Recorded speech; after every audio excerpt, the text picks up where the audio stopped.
Protestang sumakabilang buhay ang nakababatang kapatid ni Kyle Echari na si Bella dahil sa brain cancer ay hindi na siya natatakot pumanaw. Matatandaan na sumakabilang buhay si Bella sa taong 2023 ng Abril na subaybayan ng mga fani kung gaano kalapit at kamahal ni Kyle ang kanyang baby sister. Kaya nang pumanaw si Bella, ito ang nagpapatatag ng loob niya na hindi umano siya takot na pumanaw. Sabi ni Kyle, ako naman kasi, I lost my fear of death.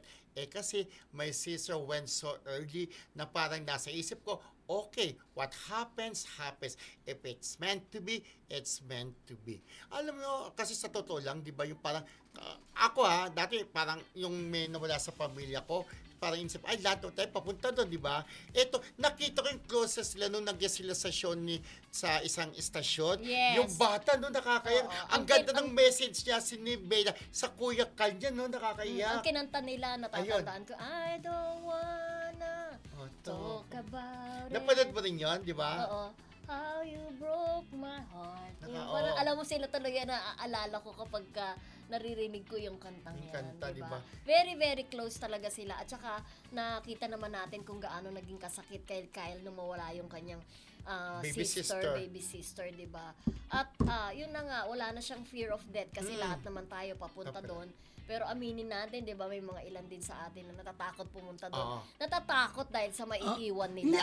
Actually, Oo. pupunta tayo Lahat, doon, pero oo. sana wag muna, Oo, wag di muna, ba? oo. Wag muna, sana makita natin yung pamilya natin, yung mga anak maayos. natin, Dahil na si Mildred, maayos. no? Oo, Totoo ganun. yun. Correct. Lahat naman tayo papunta, pero ako, natatakot rin. ako ngayon kasi, May- syempre, may mga pamangkin ako na may gusto ko. kapatid lalo. Oo, may makita ko na maganda ang Buhay buhay na, nila bago bago. mawala. Lalo na kaming dalawa ni Wag Kuya muna Romel, ngayon, magkasunod na namatay yung parents Oo. namin, di ba? Na kaming dalawa mag-best friend. Magkasunod Sabi ko, na. kaming dalawa naman sana. Mauna ako, sabi ni Mildred. At saka Kyle Huwag malayo, daw ako mauna. tsaka si Kyle malayo pa mararating ng Malayo. karera niya, Oo, di ba? oo. Pero syempre, kung anong kaulooban ng Diyos. Diyos. Pero Lord, please, Wag wag muna muna. po. Oo, di ba? wag muna, Lord. Umaba muna, Oo. di ba?